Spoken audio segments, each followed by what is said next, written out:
Bueno, buenas tardes para todos, para todas. Esta es la primera masterclass del año. Como yo dije en su momento en el Zoom de apertura y lo hemos reiterado, esto se da en el marco de la especialización en justicia constitucional y derechos humanos de la Universidad de Bolonia.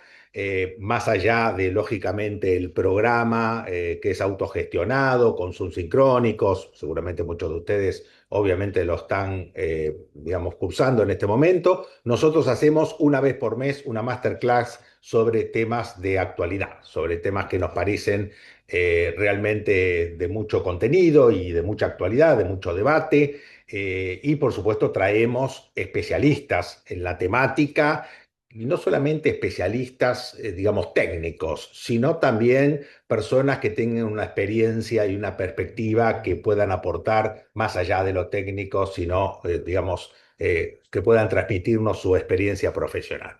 Y la verdad que en esta primera masterclass, que se titula El desafío de enseñar, ejercer y juzgar en un mundo que ya no existe, un tema que nos pasó Gustavo y que realmente me encantó el título, ¿no es cierto? Porque realmente ayer presenté un libro, Gustavo, en el Senado de un ex alumno mío, lindo, o sea, muy lindo libro sobre los retrocesos democráticos.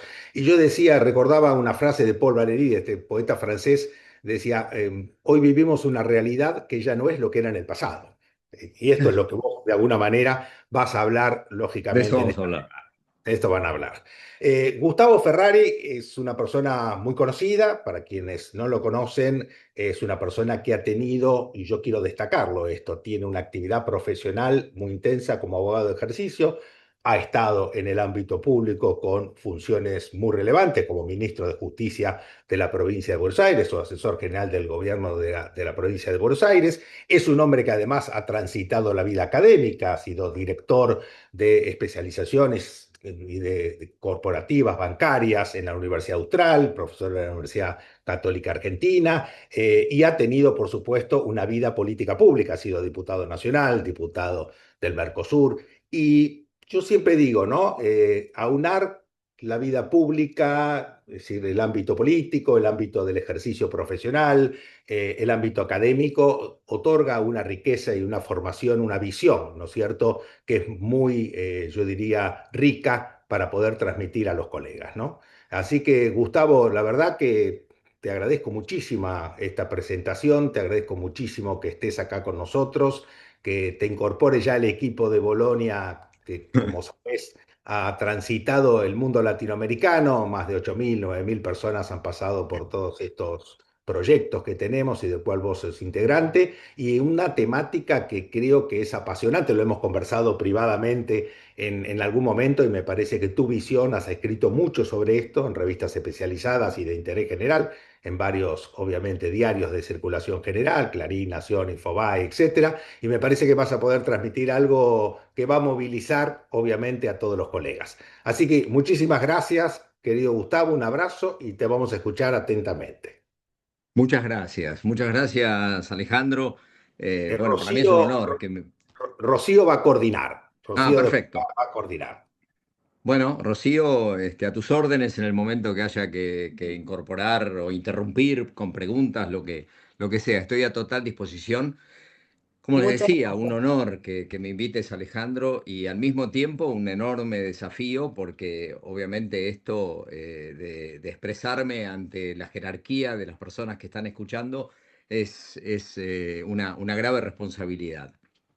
En un tema que efectivamente a nosotros nos convoca porque me parece que estamos al inicio de una nueva era. Si hay una primera reflexión, es que esto me remite a aquellas épocas en las que nosotros estudiábamos y nos hablaban del pase de la edad antigua, la edad moderna, medieval y las diferentes etapas históricas en las cuales determinados hitos marcaban una transformación del mundo. Efectivamente, creo que nosotros estamos ante un tema absolutamente relevante que va a influir mucho en el mundo, pero especialmente en nuestra profesión. Y sobre eso es que quiero que empecemos a reflexionar en conjunto. Un tema que no me es ajeno. Yo les confieso que desde muy chico me llamaba siempre la atención el hecho de la acumulación de conocimiento, ¿no? Cuando leí la hazaña de Diderot, que intentaba en el enciclopedismo reunir en 17 volúmenes todo el conocimiento que existía en el siglo XVIII, ¿no? Tratando incluso de democratizarlo, una palabra que vamos a utilizar, tratando de democratizar el conocimiento que en esa época estaba solamente concentrados en élite. Siempre me llamó la atención y decía, bueno, cuando terminó de escribir la última palabra de Diderot, seguramente apareció un nuevo acontecimiento que hacía que esto fuera incompleto. Entonces siempre existió este deseo en el mundo de tratar de reunir, ordenar y sistematizar todos los hechos en un solo volumen o en una sola obra. Luego me recordó esta intención del francés, leer el Aleph de Borges, ¿no? Que encuentra en ese punto ubicado en un sótano de la calle Garay, concentrado y reunido todos los hechos, toda la realidad, toda la historia, todos los momentos, todas las circunstancias. Bueno, tiene esto una especial relación con lo que estamos viviendo, cuando una cantidad de datos dispersos, millones de datos dispersos, la inteligencia artificial los procesa y los convierte en una trama coherente. Entonces, este impacto y esta realidad, de alguna forma nos viene a volver a vincular con esa intención humana que existía de tratar de concentrar todo el conocimiento. Y debo decir que esto no es un cambio solamente herramental. Esto no es como cuando aparece la imprenta, que a la escritura la modifica sustancialmente, pero que ya existía previamente. Yo creo que esto es un cambio sustancial, y es sustancial para nuestra profesión. Y aquí comenzamos a entrar en lo que yo considero que son los principales elementos que van a influir sobre el futuro de la abogacía, sobre el futuro de la judicatura y también especialmente de las facultades de Derecho, que van a ser los tres bloques de esta conversación que estamos teniendo. Harari dice, y está trabajando también sobre este tema, la inteligencia artificial se apoderará de todo lo que está hecho de palabras. Va a gobernar todo lo que está hecho de palabras. Y nuestra profesión, la ciencia del derecho, está esencialmente hecha de palabras. Los fallos, los dictámenes, la doctrina, la jurisprudencia, las leyes, son todas un sinnúmero de palabras. Nosotros estamos en un universo lingüístico. Por lo tanto, la irrupción de la inteligencia artificial a este universo lingüístico puede tener una influencia muy positiva, como algunos juristas están analizando, que es la posibilidad de construir por una vez una construcción de una teoría jurídica del todo, es decir, un sistema que sea capaz de integrar todos los principios, todas las normas y llegar a unas conclusiones generales que sean de utilización en todo el mundo. Eso puede ser un concepto universal, pero el más particular es el que nos va a ocupar ahora a nosotros. Es decir, cómo influye sobre el derecho, cómo influye sobre la abogacía. ¿Cuál es el abogado que viene? El primer gran título del abogado que viene podría ser del enciclopedista al intérprete. Durante siglos, el ideal del jurista estuvo vinculado a la cantidad de conocimiento que esa persona tenía. Es decir, si podía dominar los artículos de memoria, si podía saber escribir un contrato sin consultar, si la acumulación de conocimiento era lo que determinaba un diferencial para el abogado. Aquí aparece un primer elemento muy importante que tenemos que destacar. Hoy, en el mundo donde la información ya no es escasa, porque en ese mundo de información escasa y de información dispersa, la persona que lo podía reunir tenía un enorme poder y era aquel más Buenas tardes. jerarquizado. Hoy nosotros tenemos una situación en la cual existe una información que está cada vez más concentrada y se puede acceder directamente desde un teléfono. Por lo tanto, lo que antes era lo que agregaba valor y que se encontraba fundamentalmente en una biblioteca, hoy ya no es más. El valor en realidad ya no reside en encontrar información. El valor reside en interpretar esa información, en jerarquizarla, en cuestionarla, en asumir la responsabilidad por esa información.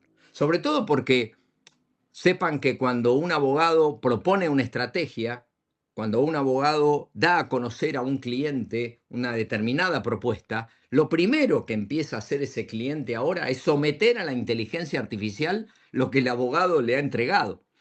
Y somos evaluados permanentemente por este sistema que acumula todo el conocimiento que está disperso. Entonces, primer elemento, el enciclopedista ha mutado y necesariamente tiene que mutar para adaptarnos nosotros a este nuevo mundo al intérprete. Otro, otro elemento importante es la homogeneización del producto. ¿Qué quiere decir esto? Lo que quiere decir es que entre un estudio jurídico de primer nivel, reconocido en el mundo, y un producto, pongámosle un contrato de leasing, hecho por el estudio más importante y más conocido, o hecho por un estudio de abogados recién recibido, puede ser muy similar, puede ser igual, porque la inteligencia artificial puede proponerle a cada uno un contrato casi perfecto. En la medida que se sepa prontear, que se sepa dar bien la información, va a haber una homogeneización de los productos jurídicos. Entonces, el primer punto era del enciclopedista al intérprete. Este mundo es de la homogeneización de los productos al criterio para poder determinar cuáles son los mejores resultados de la inteligencia artificial y de qué manera se deben aplicar esos conocimientos que son unificados por la inteligencia. Entonces, nosotros, los abogados, los que queremos desafiar a esta realidad e incluso utilizarlo herramentalmente, más allá de que nos cambie sustancialmente mucho, es que tenemos que trabajar en el desarrollo del criterio, comprender el contexto, anticipar riesgos, elegir entre alternativas posibles, sostener una estrategia. Entonces, frente a la homogeneización, el desarrollo del criterio. ¿Por qué? Porque un tercer elemento es que la responsabilidad es siempre del abogado. La responsabilidad no va a ser de la inteligencia artificial.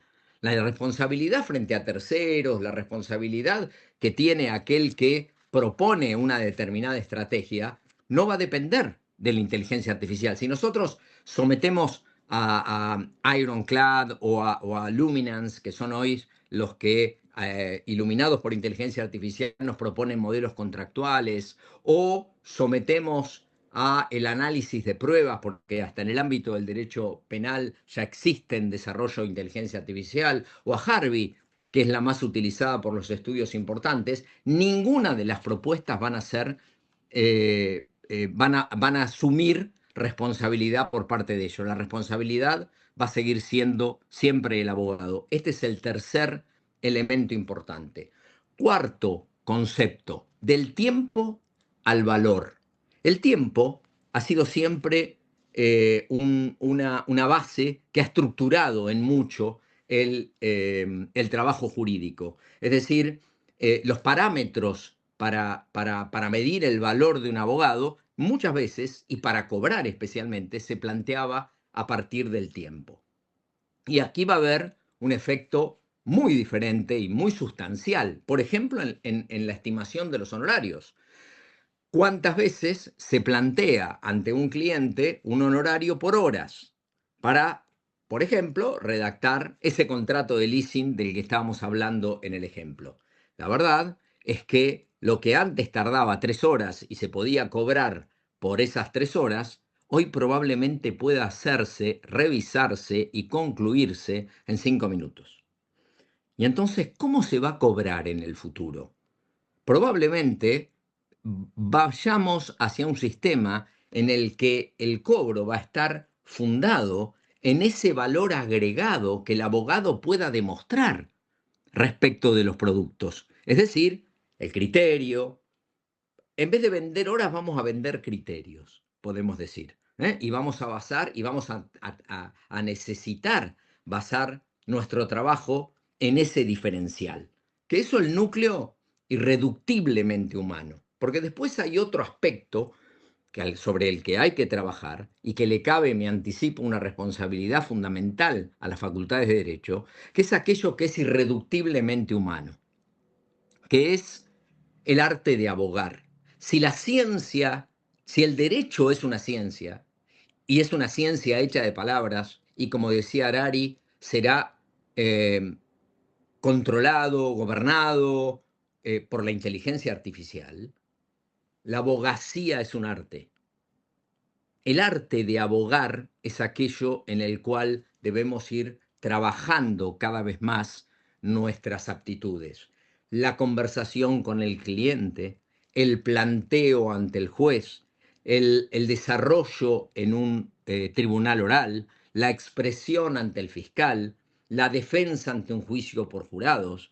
El arte de abogar no va a poder ser reemplazado por la inteligencia artificial. Por lo tanto, si la ciencia del derecho hace que se nos complique a ese enciclopedista que basaba su conocimiento y su valor en la ciencia del derecho, ahora a nosotros nos toca trabajar cada vez más por el arte de abogar, por la empatía, por la presencia, por la percepción de matices.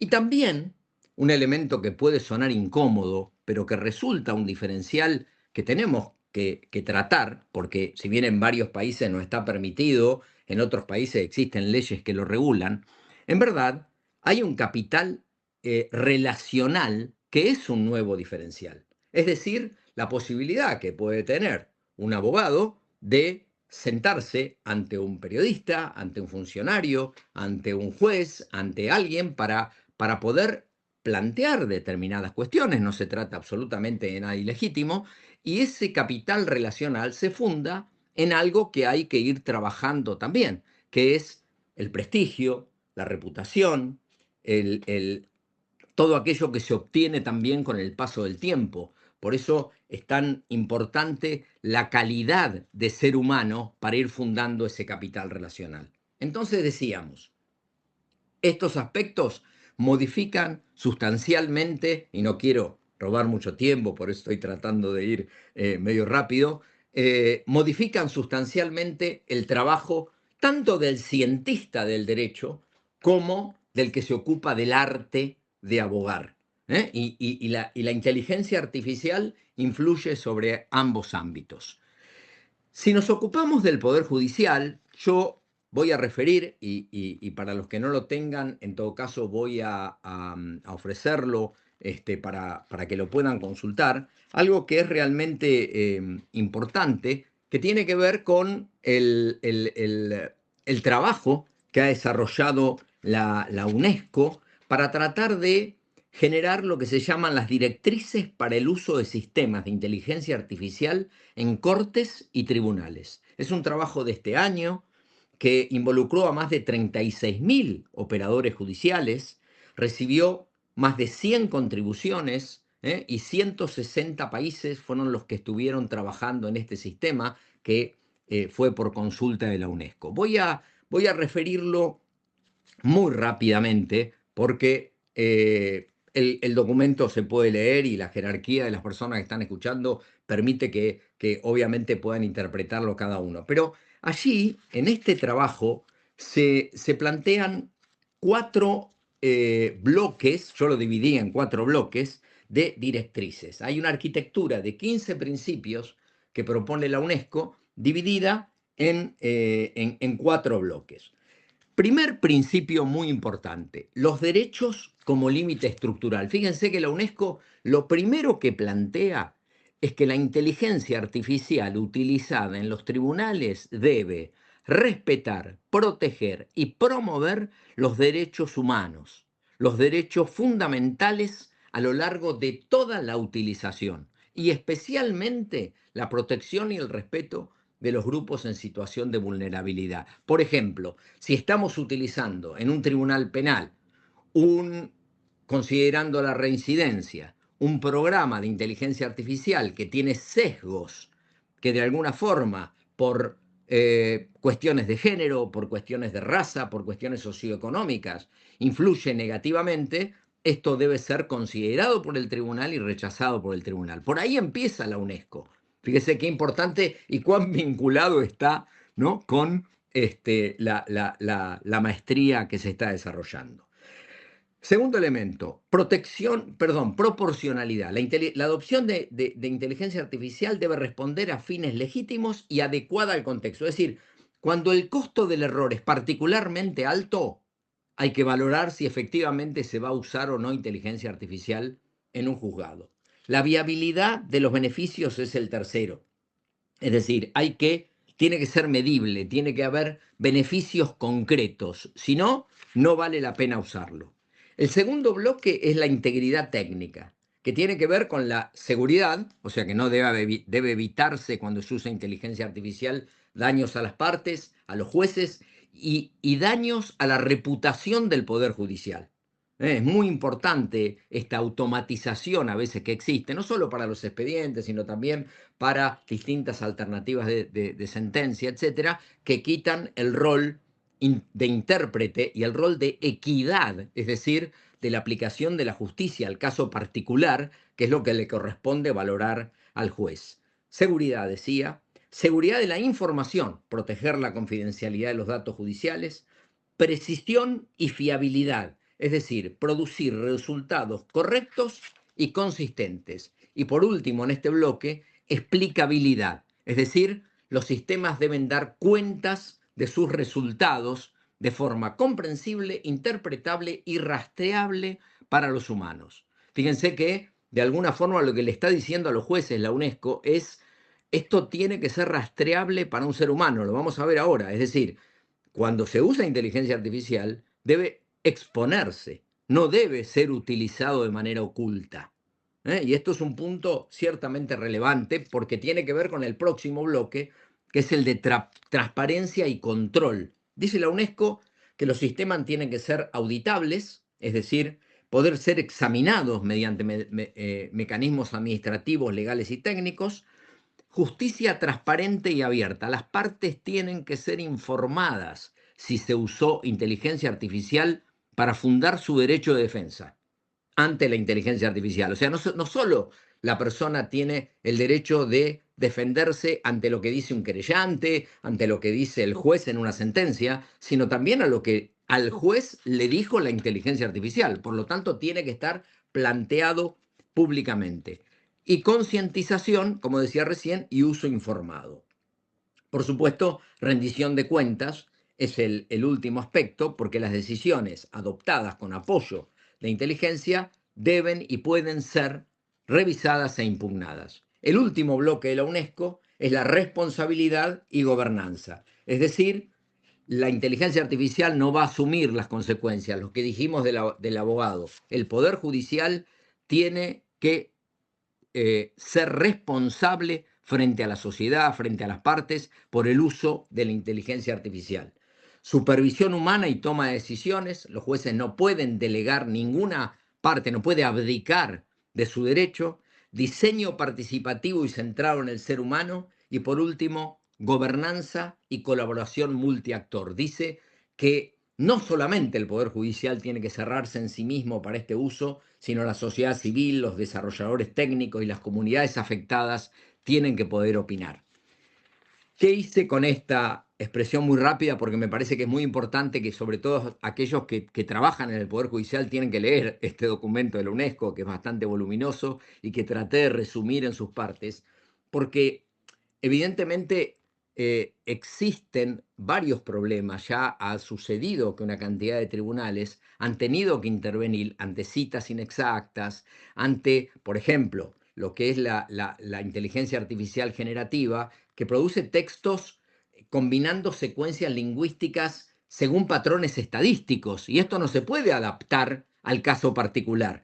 Adaptar al caso particular va a corresponder al juez, a la persona humana. Entonces probablemente devengan injusta esa solución. Por eso es tan importante para defender el Estado de Derecho, porque muchos dicen, bueno, la inteligencia artificial nos va a permitir una justicia más rápida. No, lo sabemos, una justicia más rápida no necesariamente es una justicia que se adecua a los preceptos de legalidad o que se adecua a los conceptos de justicia. Por lo tanto, nosotros debemos trabajar en este concepto defendiendo el Estado de Derecho.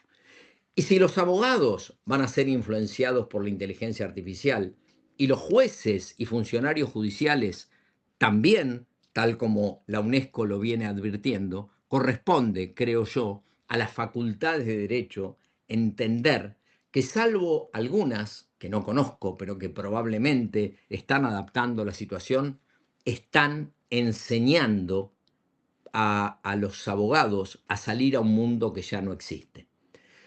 Doy un primer concepto que tiene que ver con una realidad que es la más dura quizá, que es que en la mayoría de los estudios, cuando un joven ingresa en su primer trabajo, es para buscar jurisprudencia, para tratar de lograr información, para estar en la biblioteca, para reunir algunos modelos de contratos. Bueno, es muy probable que se le haga muy difícil a esos estudios, perdón, a esos jóvenes que quieren ingresar en grandes estudios, que a veces tienen estructuras de 20, 30 personas ocupadas en estas primeras tareas, probablemente hoy con 2, con 3 personas baste. Ahí vamos a tener un achicamiento de las vías de ingreso a los jóvenes a los primeros trabajos, que va a ser un problema realmente grave y que le cabe entonces, por eso vamos a hablar de las facultades, a las facultades de Derecho, entender que hay un desfasaje sobre esta nueva realidad y la manera como están enseñando. La enseñanza jurídica fue siempre orientada a un mundo en el que la información, como lo dije hace un rato, estaba totalmente dispersa, era una formación donde era escasa, donde era costosa de obtener, por lo tanto era muy importante tener profesores que le dijeran y que supieran dónde está esa información, que le enseñen a valorarla, a entenderla, etc. Y la mayoría entonces de las facultades fueron siempre basados en el traslado de información. Hoy le faltaría la certificación estatal, pero probablemente desde un teléfono se pueda diseñar toda una carrera de derecho y un joven puede, no digo ahora, pero probablemente cuando disminuya el nivel de falibilidad de la inteligencia artificial, que eso va a ser pronto, un joven pueda cursar de alguna manera casi todo lo que existe en una facultad de derecho sin certificación estatal. Entonces, hay una enorme responsabilidad de la universidad frente a los jóvenes que quieren ser abogados y que quieren conseguir trabajo, que es reformular la manera como están trabajando. Creo yo que hay 7 reformas que no pueden esperar. Son 7 direcciones estructurales que tienen que darse en las facultades si efectivamente se pretende contribuir a la formación de los jóvenes abogados. La primera es la reconversión docente. La primera es la reconversión docente.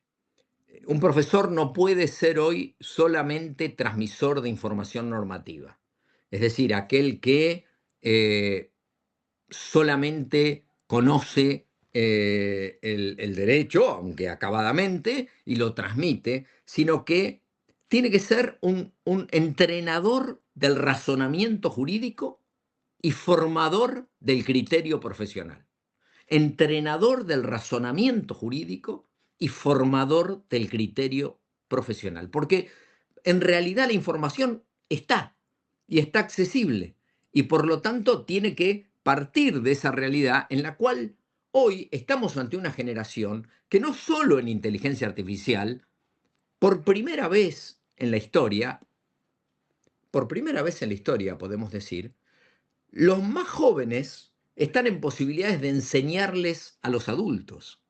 Antes era irremediable que siempre se transmitiera la información y se transmitieran los conocimientos de los más grandes a los más chicos. Hoy es muy probable que por lo menos en una cantidad de elementos la información la tiene en el teléfono, por lo tanto el diferencial que le puede agregar otra persona no se le da. Y el conocimiento técnico para buscarlo, para tenerlo o lo que fuere, está más en los jóvenes que en los adultos. Entonces las facultades tienen que empezar a considerar esta realidad. No estoy jubilando, porque el primero en jubilar por edad sería yo. No estoy diciendo eso. Lo que estoy queriendo decir es, tenemos que repensar la manera y la forma, o por lo menos en el caso de algunos profesores, como se enseña derecho.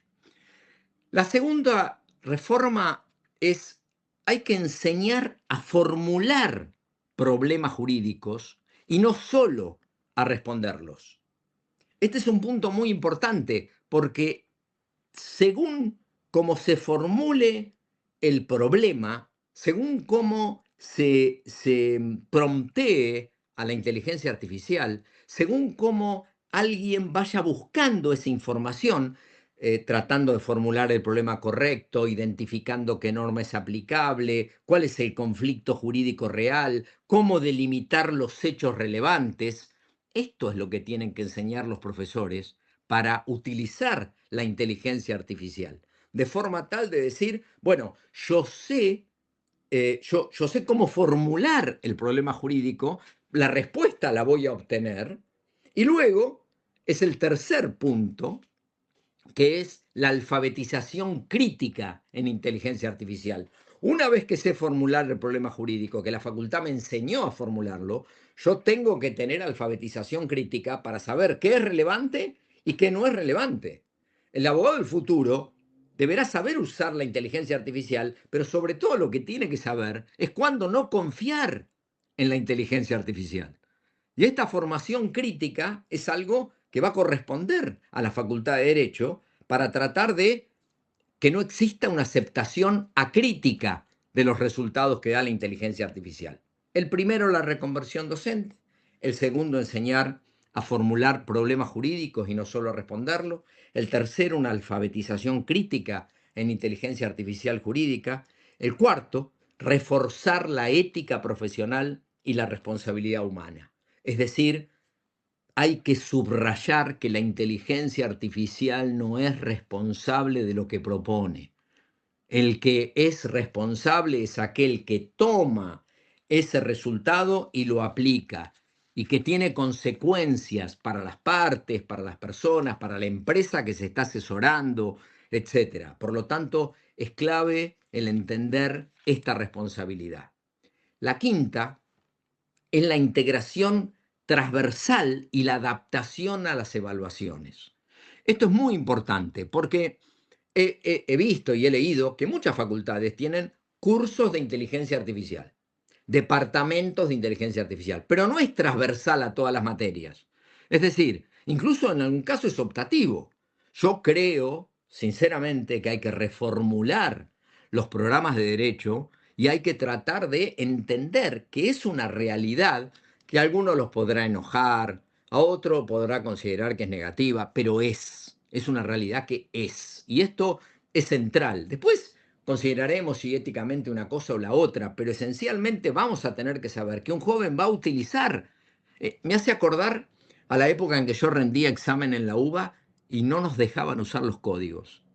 No podíamos usar los códigos, nos teníamos que acordar los artículos de memoria, cuando en realidad, si nosotros al otro día nos recibíamos, al otro día para el mismo problema íbamos a usar el código. En realidad nos tendrían que haber enseñado a usar el código, no a acordarnos los artículos de memoria. Yo soy de esa época de los exámenes libres en la Facultad de Derecho. Bueno, esto es lo mismo. Tenemos que entender y saber que se va a utilizar. Y hay profesores que utilizan detectores de inteligencia artificial, que los hay, para ver si el alumno usó inteligencia artificial. No, tenemos que ser conscientes de su uso. Y, por ejemplo, en los exámenes, dar resoluciones de casos para que los jóvenes los elijan y luego lo funden. Pero bueno, es que es lo que la inteligencia le va a dar, resoluciones de casos, que es un tema realmente apasionante, la manera como se va a enseñar y la manera como se va a evaluar. La sexta es la continuidad con la práctica profesional real, es lo que decía recién. Es decir, no alcanza con enseñar, es necesario que se formen abogados entendiendo que esta herramienta se va a utilizar todos los días. No se puede ignorar y por lo tanto la continuidad de la educación con la práctica profesional real puede ser un elemento que pueda ayudar a que esta barrera de entrada que se va a tener a los estudios jurídicos pueda ser salvada por otras aptitudes que se pueda tener. Y por último, y este es el nuevo contexto, y yo creo que esta debería ser la primera, enseñar el arte de abogar. Las facultades de Derecho tienen que enseñar el arte de abogar. Todo hombre es una clase especial de artista, ¿no? O sea, en tanto alguien modifica cualquier cosa creada y le agrega al margen de perfectibilidad de algo, de un caso, de una ley o lo que fuere, un valor, esa persona es una especie de artista. Y vaya si el abogado es un artista. Y fíjense que la inteligencia artificial, aún en el mundo del arte, podrá reemplazar quizá una película, la música, podrá reemplazar, no digo reemplazar, ser una alternativa, ¿no? Pero claramente el arte escénico no lo va a poder reemplazar. No va a ser lo mismo ver un ballet o una sinfónica protagonizado por un avatar o por un robot. Y esto es aquello en los cuales tenemos que trabajar especialmente. Los abogados tenemos que volver a ser, volver no, porque muchos lo son, por supuesto, pero tenemos que trabajar en esa dimensión absolutamente humana que se manifiesta en el arte de abogar.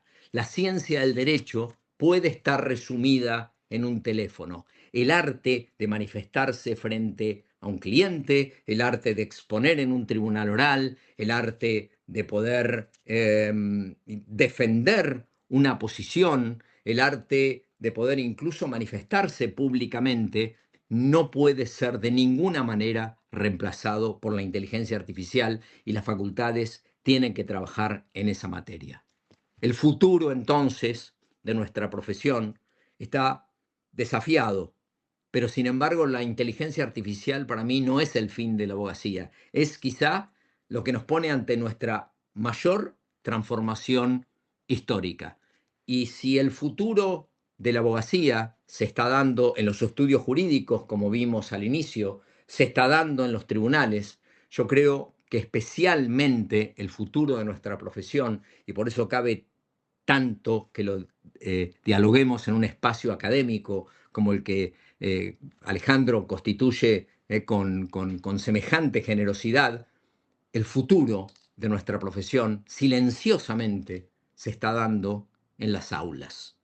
Así que todos nosotros tenemos una responsabilidad esencial de comprender que algo tenemos que hacer para poder lograr que nosotros mismos o los abogados del futuro puedan ser cada vez más artistas.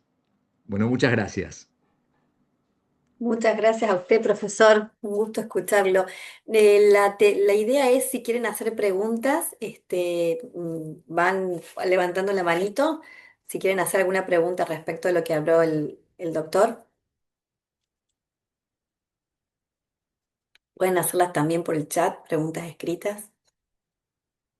Bien, Silvia y Miriam. Sí, Miriam, si quiere desmutearse y hacer su pregunta.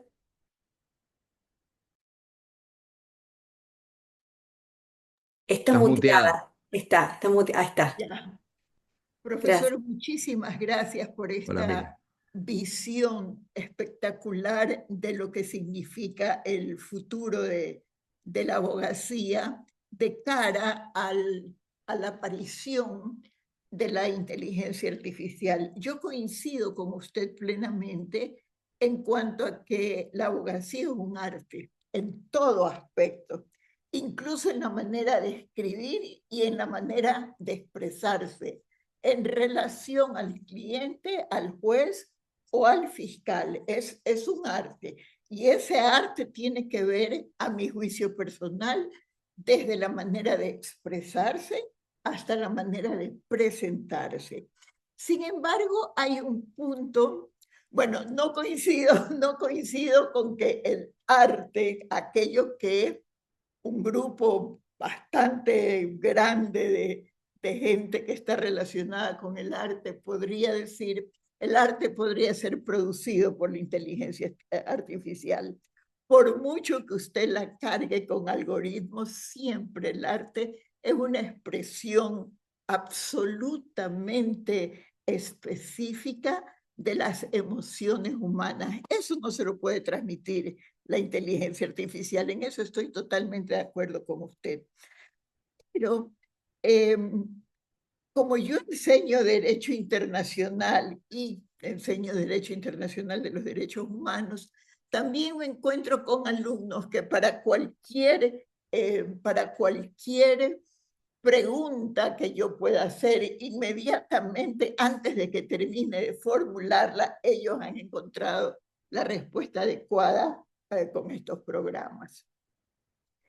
Hay entonces, a mi juicio, otro elemento que falta en esta ecuación y que también ha sido tratado por UNESCO. Esto es la nueva personalidad que demuestran los jóvenes de esta época, que están, si usted me permite la expresión, intoxicados con la dopamina que les produce el absoluto refuerzo instantáneo, la gratificación instantánea que le ofrecen los adelantos tecnológicos. Entonces, claro que el profesor tiene que cambiar, alfabetizarse, pero también el sentido, la forma de transmitir el conocimiento tiene que ser diferente para que involucre el pensamiento y el razonamiento del alumno, tomando en cuenta que su capacidad de concentración cada vez menor. Entonces, yo quería aportar con esto que viene de mi experiencia, porque algunas veces, porque soy medio operática, me dan ganas de matarme, profesor, cuando veo que mis alumnos te pueden repetir cualquier cosa, pero no tienen esa chispa que teníamos los que teníamos que ir y conseguir los libros y sentarnos y leer y estudiar hasta las 4 de la mañana. Eso es algo que no se puede pensar en este momento. Entonces le pregunto, ¿qué piensa usted de este casamiento prácticamente entre el nuevo profesor y el nuevo alumno, que no tiene capacidad de concentración sino la mínima? Porque yo tengo alumnos que cuando los mando a ver videos para ver si de alguna manera reviven, me dicen, pero ese video dura 9 minutos, imagínense.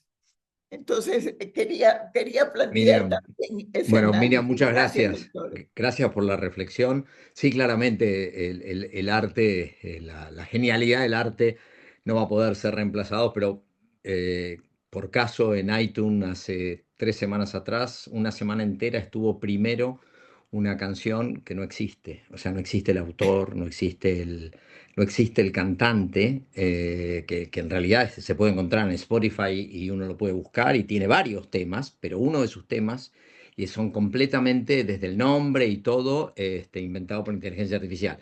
Pero digo, y estuvo primero. Probablemente sea porque, bueno, puede que guste a este modelo que usted manifestaba, que efectivamente es producto de esta realidad de la inmediatez y del cambio permanente que te ofrece Instagram o que te ofrece Twitter o lo que fuere, o X, que en realidad te hace cambiar absolutamente todo. Pero bueno, es un poco por eso es lo que yo digo. A veces lo que tenemos que hacer es no enojarnos con la realidad, sino decir, a ver, bueno, frente a esta realidad irremediable, ¿cómo me planteo? Bueno, algunas facultades, por ejemplo, están trabajando mucho una nueva carrera sobre las ciencias del comportamiento. En Argentina, de hecho, hay una que está especialmente trabajando sobre, bueno, ¿cuál es el nuevo comportamiento? Y cómo ese comportamiento, que ya no es solo sociológico, sino que las empresas, en mi caso, nosotros trabajamos con varias compañías grandes, somos abogados corporativos, vemos que en las empresas empiezan a aparecer búsquedas de personas en ciencias del comportamiento. Es decir, para que no solo identifiquen al mercado, sino también para poder interpretar y entender a esos nuevos consumidores que son los jóvenes, esos nuevos alumnos que son los jóvenes, y obviamente, como directivos también, entender de qué manera se van a comportar dentro de la organización. Resulta relevante el aporte que hace, pero bueno, es una realidad que es y vamos a tener que adaptarnos a ella. Gracias. doctor. Muchas gracias, Miriam. Alejandro, ¿querías hacer algún aporte? Estás Están muteado. muteados.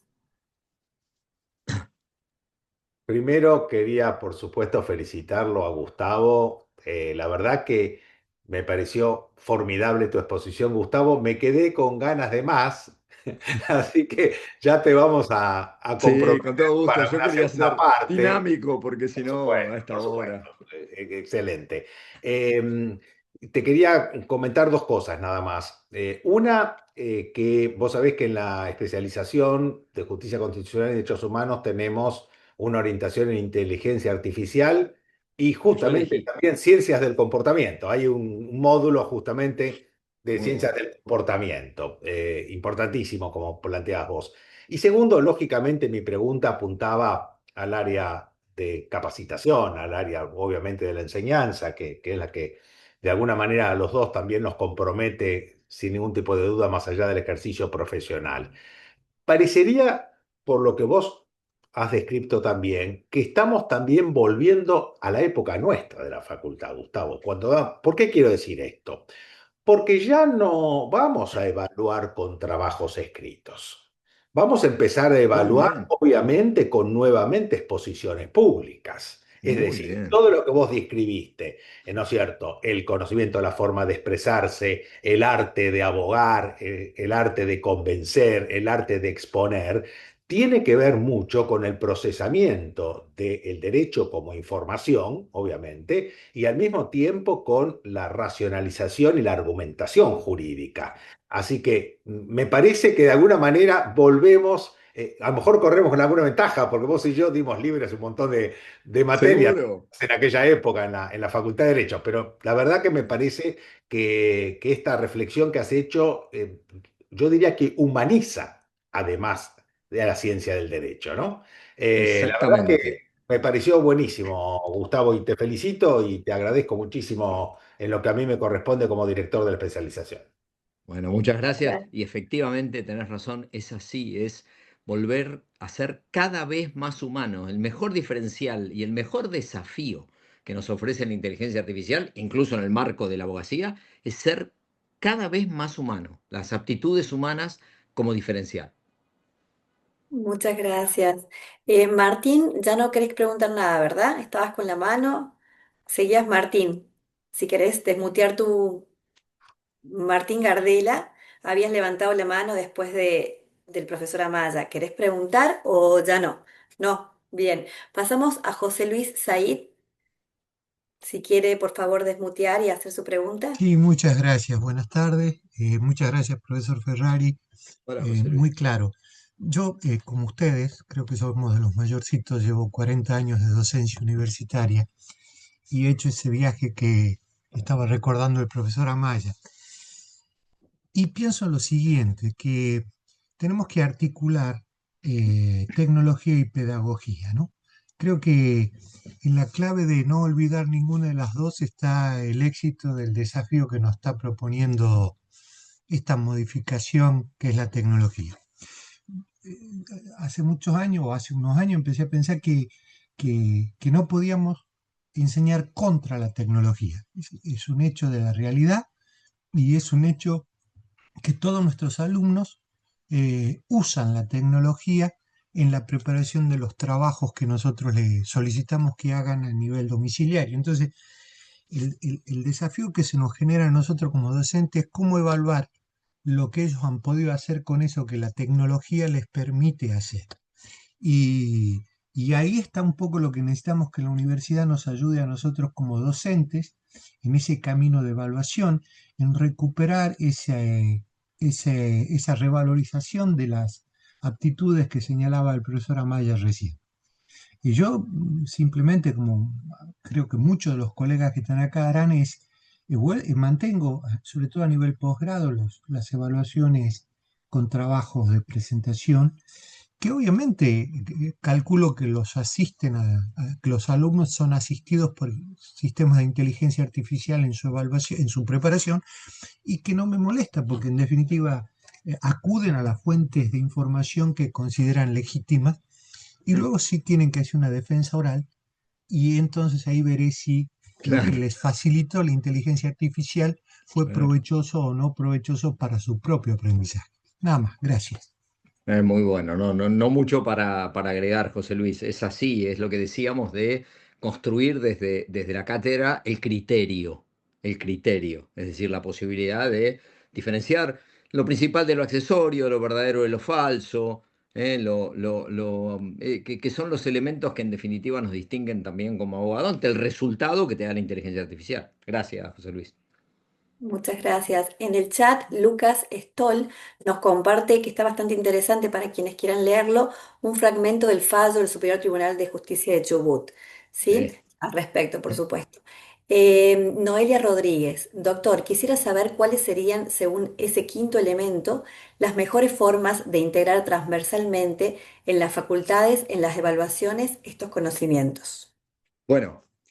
Lo primero que creo que hay que hacer es que cada facultad, de acuerdo al diseño de sus planes, reconsidere sus planes de estudio completo. Yo no voy a hacer aquí una propuesta que va a depender de cada facultad. De lo que estoy seguro es que los viejos programas, incluso quizá lo que dura la carrera de Derecho, no sé si efectivamente esta carrera tiene que estar diferenciado en cuanto a conocimiento por un lado y práctica profesional, sabiendo que el conocimiento se puede adquirir de otra manera, ¿no? Que en realidad el enciclopedismo, que formaba parte en mucho de una carrera y de varias materias, sea obviamente reducido, y que nosotros trabajemos mucho sobre la práctica profesional y sobre la identificación, la formación del criterio, del comportamiento, etcétera. Por eso decía que es una verdadera transformación.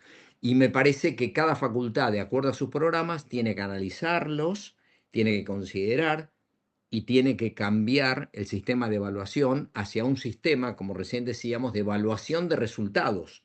Más que, porque el resultado va a estar dado. El resultado va a estar dado. O sea, si nosotros decimos, che, vos danos el resultado, y 7 resultados te puede dar el teléfono. El asunto es de esos 7 resultados, cuál es el verdadero y cuál es el criterio que aplicás. Muchas gracias. Agustina Díaz Cordero. Muchas gracias, Rocío. Bueno, por supuesto, agradecer principalmente y felicitar al profesor por la claridad con la que nos ilumina en esta tarde. Y nada, poner en común también, lo hemos charlado alguna vez con Gustavo, que en la Cumbre Judicial Iberoamericana está trabajando en varios de los aspectos que mencionaba recién el profesor, y en las próximas reuniones preparatorias, que son ahora en el mes de junio y bueno, en el año también, se está trabajando en una guía judicial iberoamericana sobre inteligencia artificial y derechos humanos, con enfoque en acceso a justicia y protección de personas en condición de vulnerabilidad. Esto lo está trabajando Argentina con otros países, pero varios de los aspectos que recién señaló el profesor son los que están destacados también en estas guías que se están gestando. Así que bueno, me voy a llevar por supuesto las ideas y ya lo que escribió el doctor Ferrari para poder también sumar sus aportes, porque me parece que son más que relevantes. Y gracias al doctor Amaya, por supuesto, ¿no? Muchas gracias. Martín Gracias por el García, aporte. Perfecto, ¿se me escucha ahora? se te escucha. Bueno, antes nada, muchísimas gracias por las presentaciones. Y en particular, yo trabajo en el Poder Judicial y tengo una pregunta clave que vendría a ser, ¿qué creen o cuál sería el tipo de responsabilidad que cabe al sistema judicial para con los abogados cuando uno se percata desde este lado del escritorio que está tratando una causa directamente contra una inteligencia artificial? A mí me sucede que yo leo causas que firma, no sé, Cosme Fulanito, y veo los escritos que presenta hoy en día, y son largos, son extensos, y es una caducidad de instancia que hay que contar básicamente días y si pasó o no pasó, y son 63 hojas con fallos y todo. Y cuando Come Fulanito, veo el escrito que presentaba hace 5 años que no existía la inteligencia artificial, ni siquiera justificaba el texto. Entonces, ¿habría alguna forma de que el aparato judicial le imponga alguna multa, alguna sanción, alguna tirada de oreja hacia el abogado particular que usa exclusivamente la inteligencia artificial para dialogar con el juzgado y no es él? O sea, nosotros nos percatamos que no es él, la persona física, el intermediario con el sujeto justiciable. Martín, este tema está sucediendo, me lo han comentado varios jueces, incluso en el ámbito penal, varios denunciadores seriales que antes presentaban 2 hojas, ahora hacen un memorándum importantísimo, y esta es una realidad que, salvo que se citen, porque de hecho hay un fallo de la Cámara de Tucumán y que luego fue ratificado, que por temeridad y malicia sanciona a un abogado que citó jurisprudencia falsa y fallo falso, cosa que ocurre también muchísimo, ¿no? Igual eso irremediablemente en algún momento va a cambiar, porque el nivel de falibilidad seguro va a ir disminuyendo.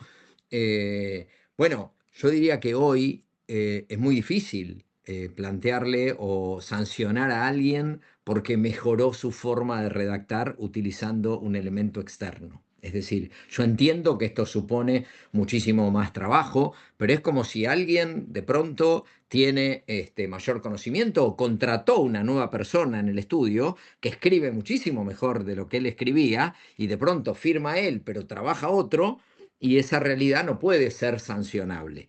Distinto, como digo, es que esa persona esté citando fallos inexistentes, o que esté,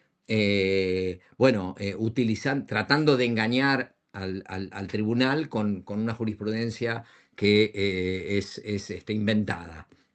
Desde el punto de vista de la mejora del escrito, será probablemente y seguramente más trabajo. Sí cabe a los colegios de abogados lo mismo que está haciendo la UNESCO, lo mismo que nos decía recién Agustina de Jordero, que están haciendo y están trabajando con altas responsabilidades del Poder Judicial. Los colegios de abogados deberían, por ejemplo, el Colegio Público de Abogados aquí me consta que están trabajando, pero esencialmente empezar a trabajar en algunos límites de la utilización y de la responsabilidad con la inteligencia artificial. O sea, no solamente los jueces, sino también los abogados en ese aspecto. Muchas gracias. Gracias, Martín. Susana Echeverría. ¿Y qué tal? Buenas tardes. Hola, La verdad Susana. que muchísimas gracias, una oportunidad increíble. No la quiero desaprovechar.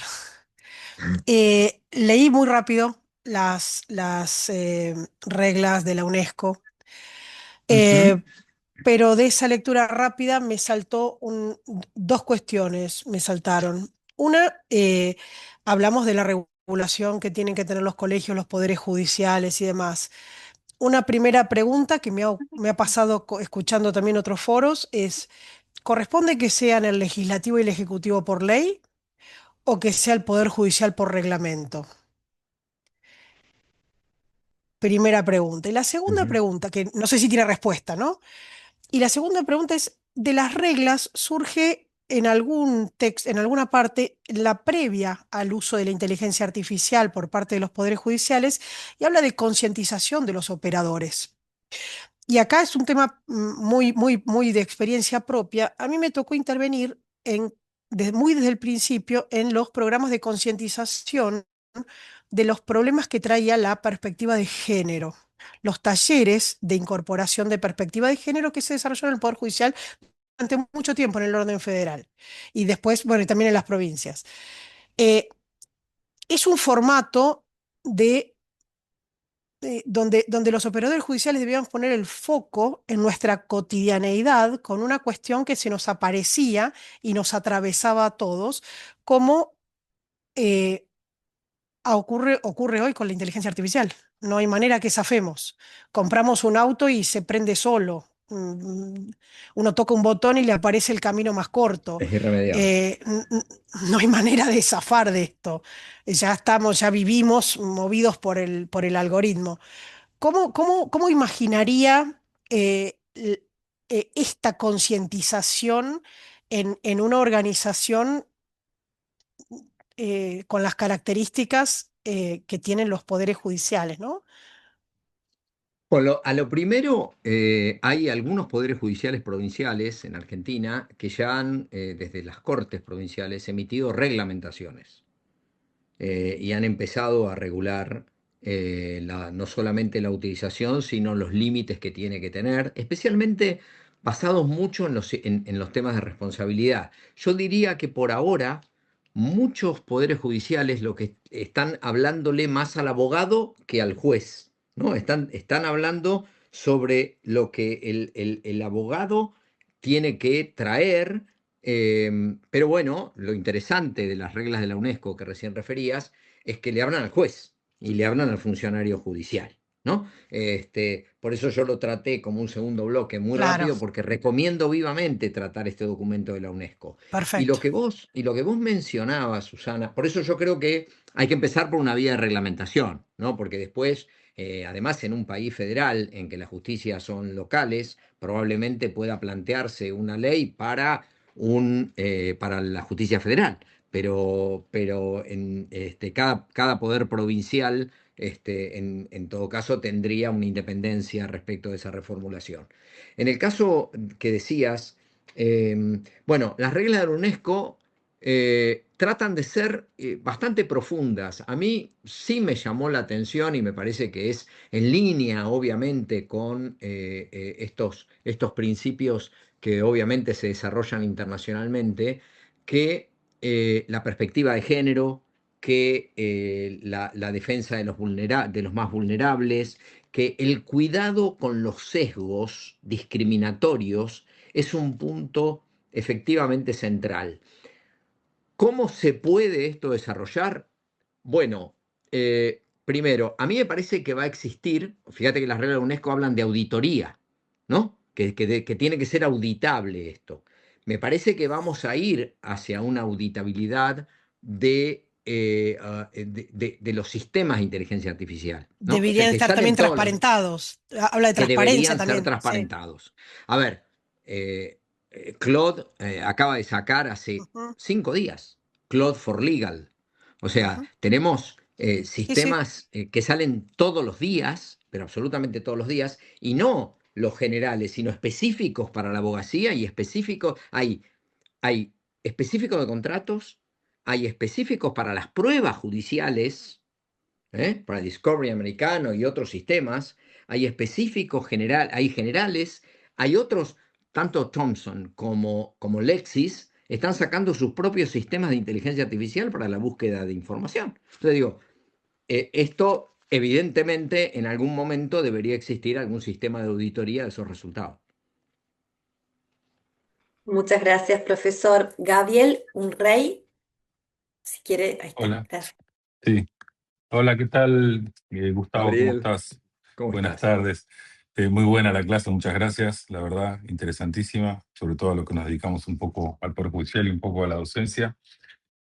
No, quería preguntarte, porque a veces en esto que planteabas de las universidades, de la necesidad de actualizar programas, contenidos, eh, sí, y también de lo que planteaba la doctora Díaz Cordero, que está trabajando la cumbre judicial iberoamericana, creo que dijo, la demora, ¿no? Del Poder Judicial y de la cumbre y de todo el sistema siempre, porque para transformar esto, si no tenemos que volver un poco a la oralidad, ¿no? Sí. Porque en un marco de discusiones orales, la inteligencia artificial tiene cabida, pero controlada por la misma oralidad y el tamiz que es la discusión entre las partes. Hasta podríamos discutir oralmente si eso es de inteligencia o no, y cada uno presentará sus argumentos. Lo que pasa es que venimos tan atrasados con la oralidad y, qué sé yo, a veces hablamos de juicio por jurado cuando todavía hay sectores que no toleran el acusatorio o se resisten a implementarlo y ya quieren hablar de juicio por jurado cuando no existiría un juicio por jurado sin acusatorio. O sea, todo viene queremos poner siempre el carro delante del caballo. Por ejemplo, la Cumbre Judicial Iberoamericana en el año 2008, que se sancionaron las famosas reglas de Brasilia, que son conocidas esa cumbre por las reglas de Brasilia, también se habló de la oralidad y se comprometió la cumbre a implementar la oralidad en todos los fueros, no solo en el fuero penal. 18 años pasaron y no vamos muy rápido en todos los fueros con la oralidad. Y a mí me parece que la oralidad o la audiencia como metodología de trabajo para el Poder Judicial y para los abogados es un contexto mucho más seguro que la escritura para evitar los sesgos y todo esto que vos planteás, o para tener por lo menos un mayor control de cualquier sesgo que pueda tener el juez, de cualquier utilización incorrecta de la inteligencia artificial de las partes por parte del juez y viceversa. Y mucho menos si ponemos al final de todo la decisión en un jurado donde no van a usar la inteligencia artificial para resolver el caso. Me parece que volver para atrás y decir, bueno, ¿por qué no aprovechamos ahora que está esto para acelerar con esta discusión? Empezar a de vuelta, aunque parezca medio arcaico ya seguir hablando de esto, a acelerar la realidad en todos los procesos judiciales. Y me parece que ese contexto de trabajo, cambiando la cancha, va a hacer que la inteligencia artificial tenga una injerencia, pero no con tanto riesgo. Sin duda alguna, Gabriel, y además esto tiene que ver directamente con la formación del abogado.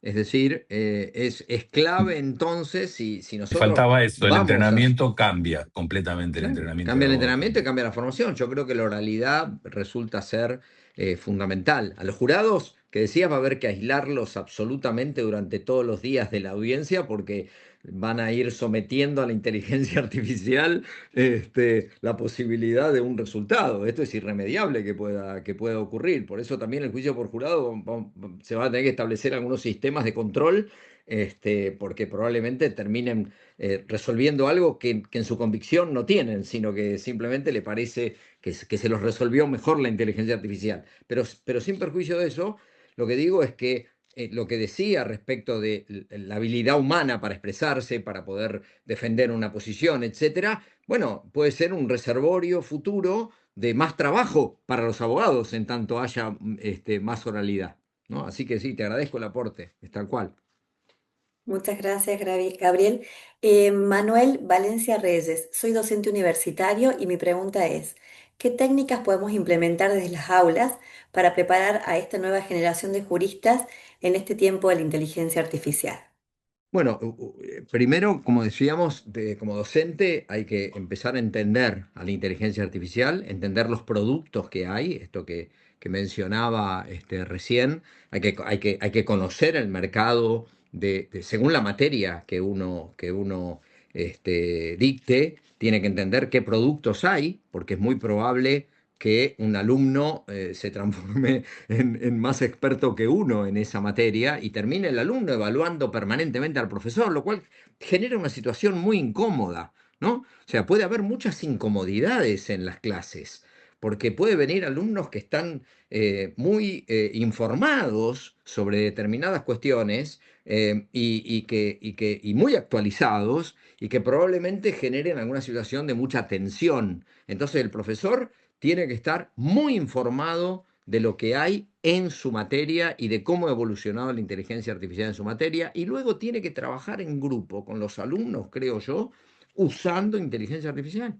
No todo el tiempo, no todo el día, pero lo que creo es que tenemos que, es una realidad, como dije, que llegó, no nos enojemos con esa realidad, pero tratemos de ver, planteemos problemas, digámosle a ellos que planteen problemáticas referidas a la materia, evaluemos los resultados que nos da la inteligencia artificial, trabajémoslo junto con los alumnos. Pero para esto, irremediablemente, hay que conocer lo que existe en el mercado, ¿no? Es como cuando antes tenías que conocer el código, conocerlo si ibas a dar clase, o la doctrina.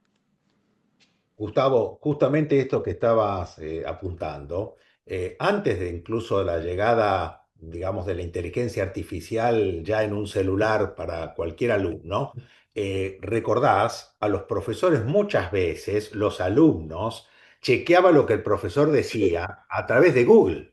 De Es decir, Google, claro, exacto. muchísimas veces. Es decir, por ejemplo, sí, porque tal fallo de tal año, no, profesor, es de un año después, o de un año o 2 años después. Esto pasaba, y esto con la inteligencia artificial es como decís vos, es un control permanente donde el profesor tiene que estar realmente no solamente muy preparado, sino tiene que cambiar, como bien señalás vos, las pautas de la enseñanza, los criterios de la enseñanza.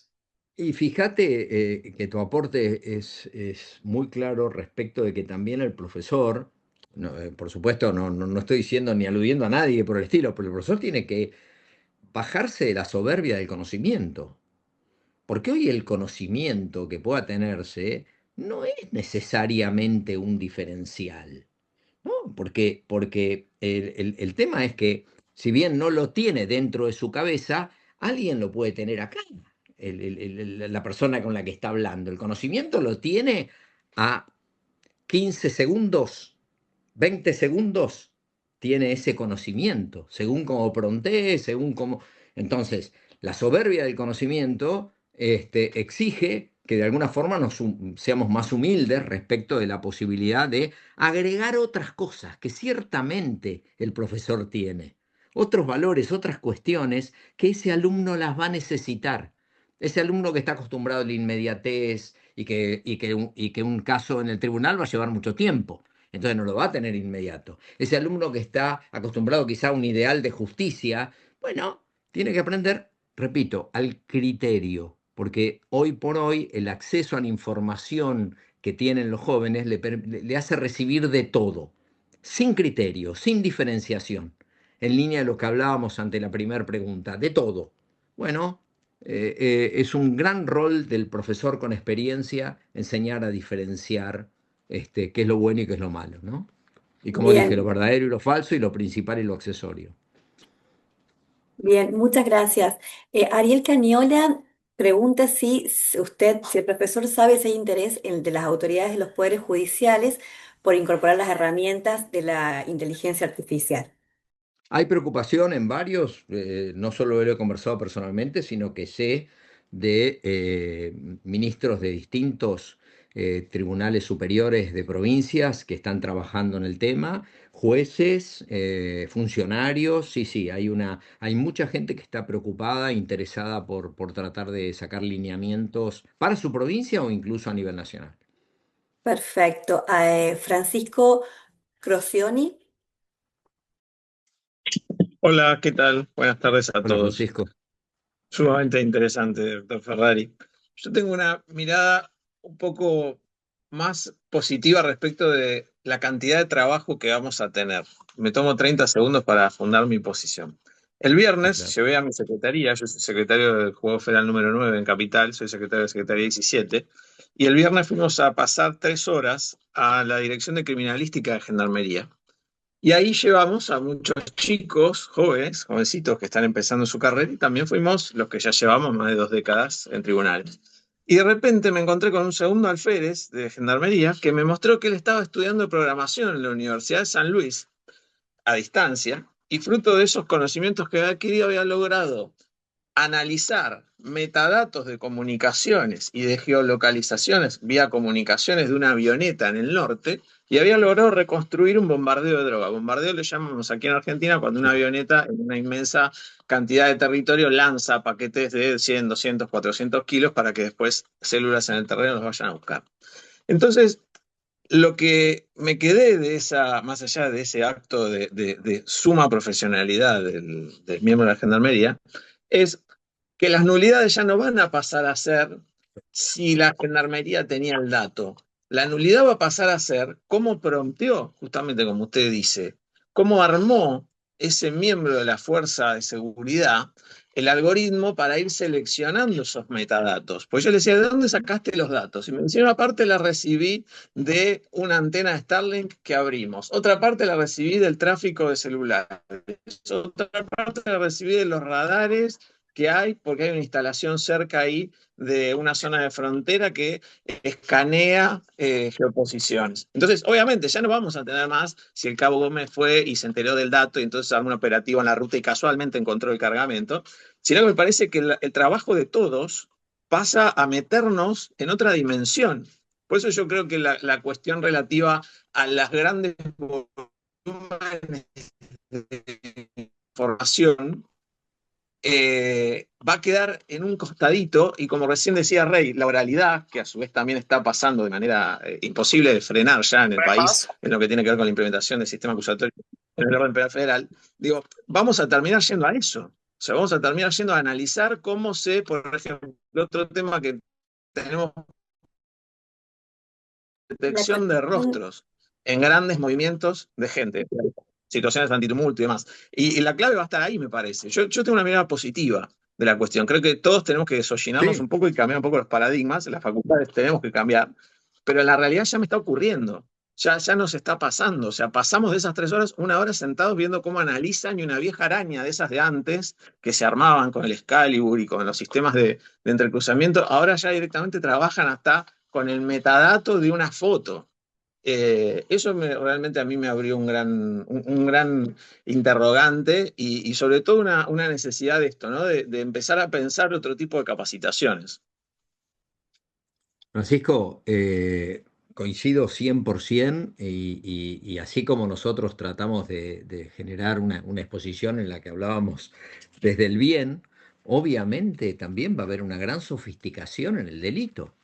Es decir, va a haber un enorme trabajo respecto de lo que, fíjense lo que ha ocurrido con Anthropic, que ha un nuevo sistema que ha implementado, lo ha entregado exclusivamente a los gobiernos, porque es capaz de intervenir los sistemas de inteligencia y de defensa. Anthropic es el dueño de Claude, ¿no? Que es muy utilizado en el ámbito legal, ¿no? Que como le digo, igual ya ahora sacó un Cloud for Legal, o sea, hizo uno específico porque se ve que tenía mucha demanda, ¿no? Del área de los abogados, entonces, por supuesto es con suscripción, pero tiene un sistema.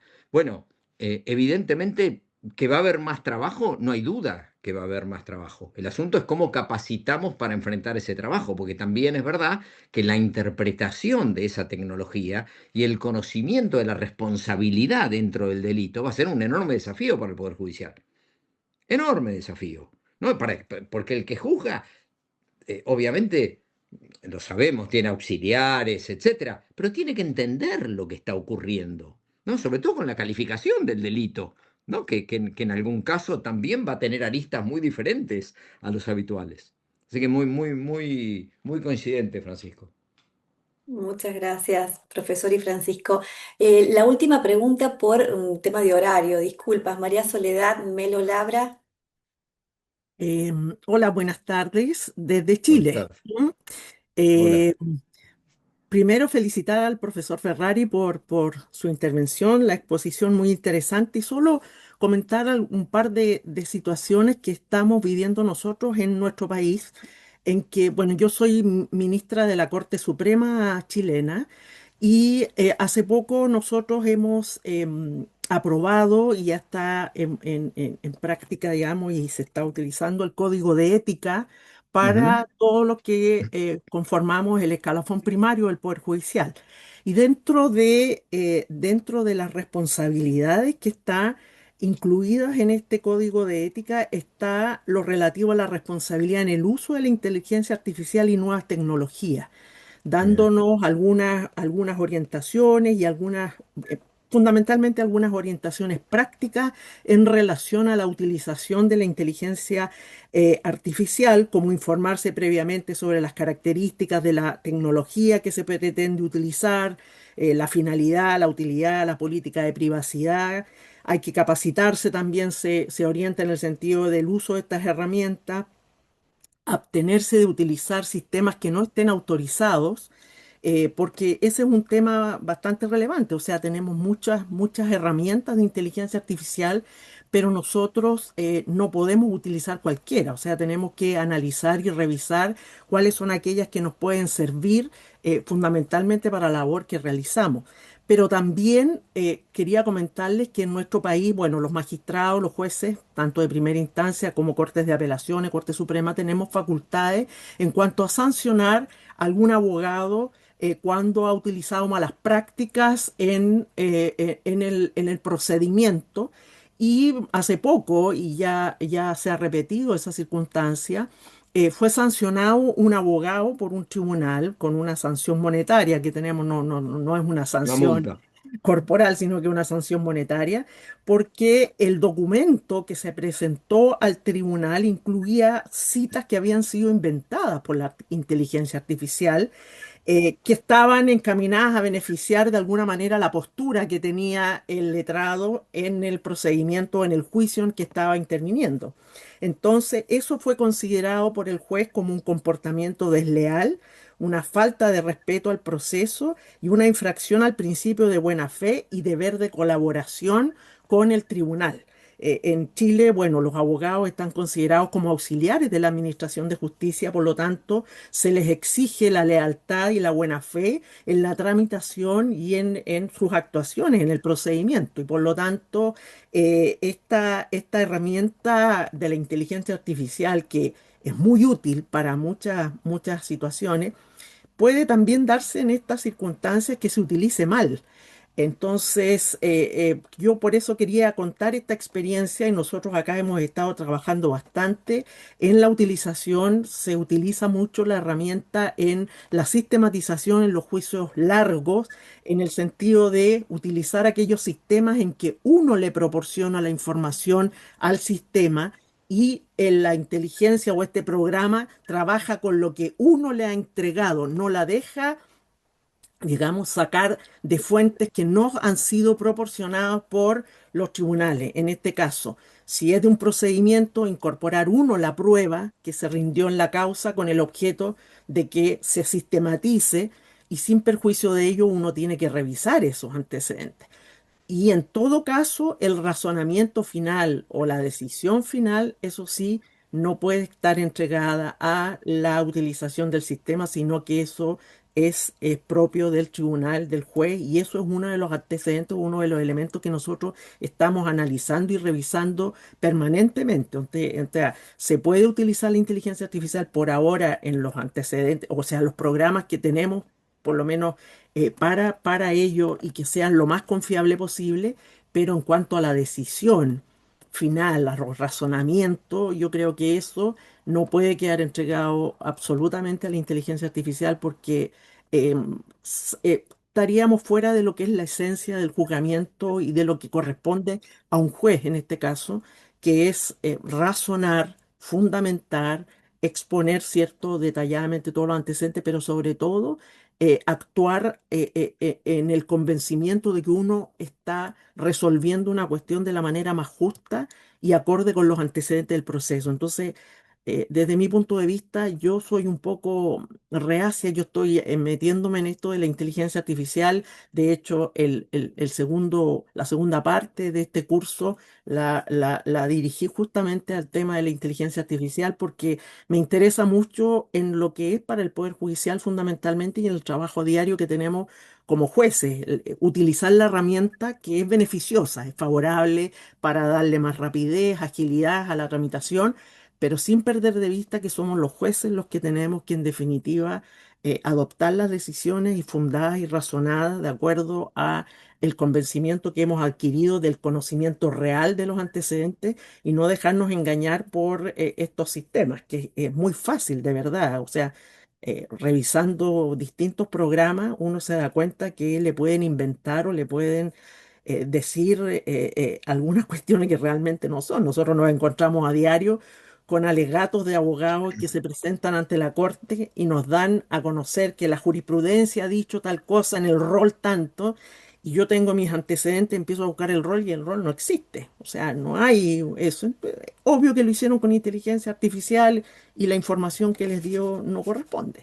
Entonces, me parece muy interesante y muy importante este curso y esta exposición suya porque nos abre la puerta o nos hace poner atención en lo que estamos viviendo, en lo que viene y en lo que tenemos que tener cuidado, sobre todo nosotros los magistrados, en que no nos podemos equivocar. Muchas gracias, profesor.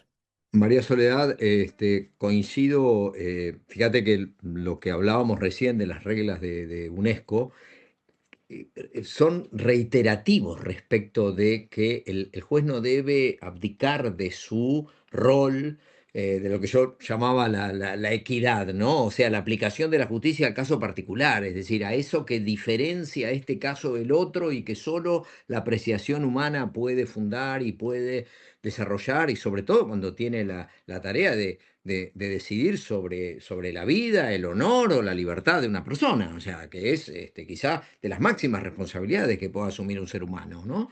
Entonces, sí, entiendo estos sistemas que cierran un poco la información y el trabajo a la información que se proporciona. El mundo está muy preocupado también por esta cuestión de la información.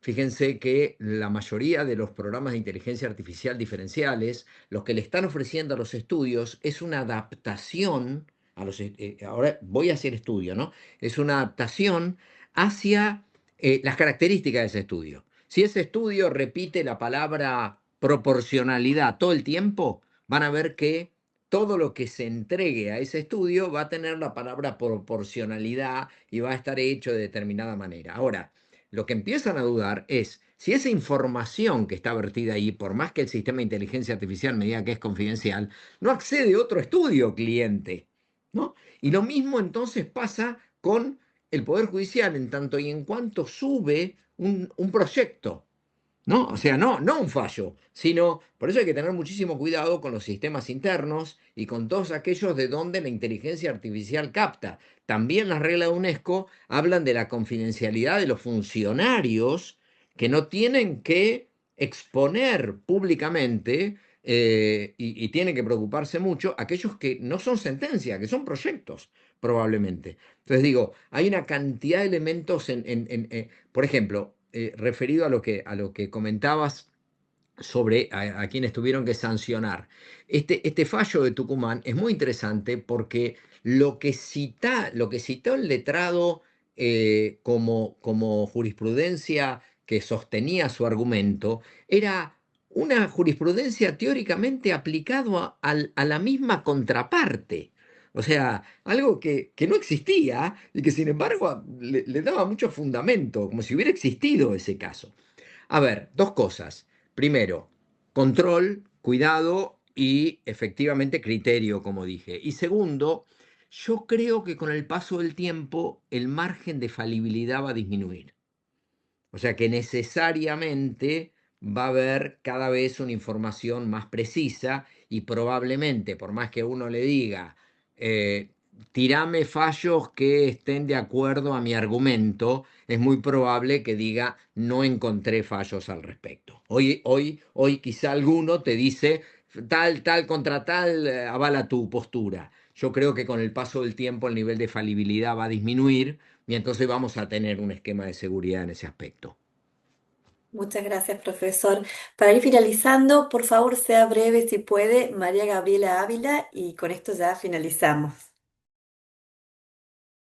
Sí, voy a ser muy breve. Felicitar al doctor, muy interesante su conferencia y aportarle que el Poder Judicial de Neuquén, desde abril de este año, reguló el uso de la inteligencia artificial generativa mediante pautas de buenas prácticas aprobadas por el Tribunal Superior de Justicia. Y lanzó todas digamos, a través de la Escuela de Capacitación, el uso de las mismas. Gracias. Hay varios poderes judiciales o cortes provinciales que se han ocupado de ese tema y sé que también está la Corte Nacional interesada en esta cuestión, la Suprema Corte, pero este aporte es realmente muy, muy valioso. Y bueno, agradezco a la cantidad de personas que se han quedado hasta este momento conectadas y escuchando y a total disposición. Si te parece, Alejandro, te voy a enviar, seguramente lo tienen, el documento de UNESCO para que lo puedan también tener entre el material bibliográfico, ¿no? Muchísimas gracias, profesor. Bien, bueno, nos despedimos. Gracias a todas, a todos que se han quedado hasta el último. Interesantísima la clase, profesor. Un gusto haberlo escuchado. Hasta la próxima masterclass. Muchísimas gracias por Gra- acompañarnos.